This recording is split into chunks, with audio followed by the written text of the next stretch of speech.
લીલિયા તાલુકામાં લાંબા સમયથી અટવાઈ રહેલી વાસ્મો યોજના હવે ગતિ પકડી રહી છે। એટી ન્યૂઝ ચેનલમાં સતત પ્રસિદ્ધ થતી ખબરોથી અને સ્થાનિક સ્તરે ઉઠેલા અવાજ બાદ આજે લીલિયા મોટા ગામની રામકૃષ્ણ સોસાયટી ફેઝ 2 વિસ્તારમાં નલ સે જળ યોજનાની કામગીરી શરૂ કરવામાં આવી છે।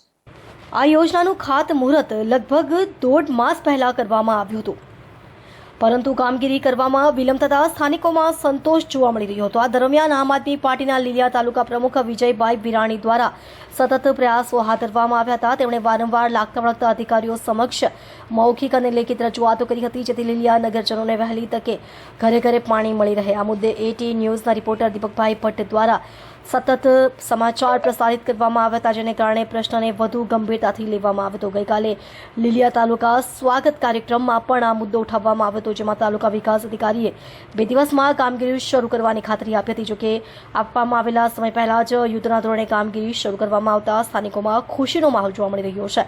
વિજયભાઈ વિરાણીએ જણાવ્યું કે તેમના સતત પ્રયત્નો અને રજૂઆતોના પરિણામે આજે કામગીરી શરૂ થઈ છે અને આવનારા સમયમાં સમગ્ર લીલિયા શહેરને નલ સે જળ યોજનાનો પૂરતો લાભ મળશે।